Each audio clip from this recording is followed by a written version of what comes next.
Magandang buhay! This is your Bicolanang mommy, Mommy Kring Kring. Parang ang boring ng ating intro mga mare, no? Parang gusto ko yung a day in my life of a content creator at the age of 17. Hello! Eme, pabata yun.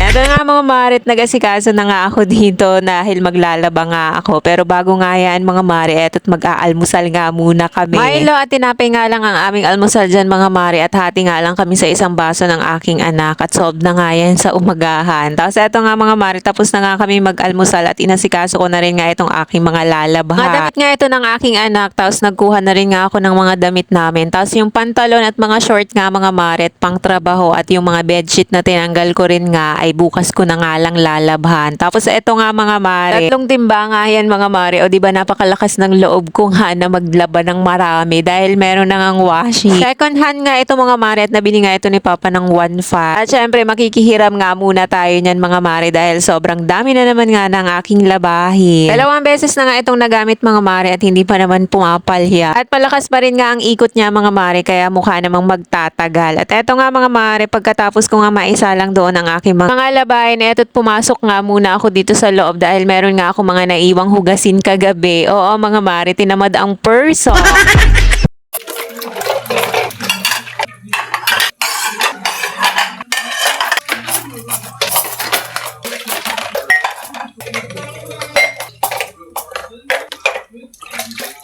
Pagkatapos ko nga maghugas mga mare, eto't inasikaso ko na rin nga dito sa may lamesa dahil may mga naiwan ngang basura. Napakalapit na nga ng basurahan mga mare, abay hindi pa nga na itatapon yaan. Talagang iniiwan pa yan dyan sa lamesa. Pagkatapos ko nga magpuna sa lamesa, eto naman inayos ko naman nga itong upuan dahil nga madalas ngang higaan ito ng mga pusa kaya talaga merong mga balahibo. At pagkatapos ko nga dyan mga mare, eto't pinunasan ko na rin nga dito sa may lutuan namin. At problema na naman nga ako mga mare dahil sobrang dami na naman nga ng langgam dito. Kapag naiwan mo nga yung kaldero dyan mga mare ay mga ilang minuto nga lang, sobrang dami na ng langgam. Any suggestion nga mga mare na pwedeng pampuksa sa mga langgam? Nga yung mga condiments bottle ko mga mare ay pinapasok na rin nga ng langgam, lalong lalo na nga yung mantika kaya talagang itinaas ko na nga muna yun. Nakakasira nga ng pagka-aesthetic mga mare itong mga langgam na ito kaya talagang gusto ko na silang mapuksa.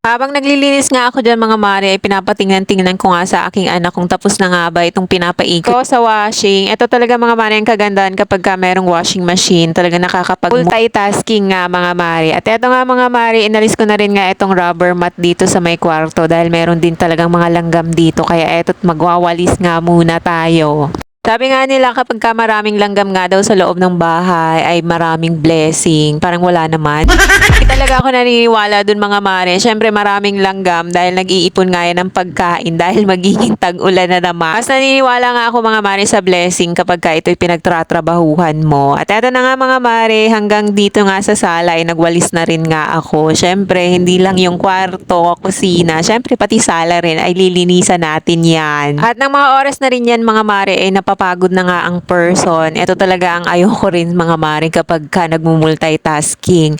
Talagang sobrang napapagod nga ako at alam nyo ba mga mare, hinapo talaga ako dyan. Kaya pagkatapos ko nga dyan mga mare magwali sa labas ay nagpahinga nga muna ako dahil talagang hindi kaya ng person. Nung okay na nga ako mga mare ay binanlawan ko na rin nga yung mga natapos kong labahin. O siya, sige na nga mga mare at napahaba na naman nga ang ating chika. Maraming salamat sa pagsama hanggang dulo. So uulitin muli at kung di ka pa nakapalo kay Bicolanang Mommy, baka naman. O siya, bye!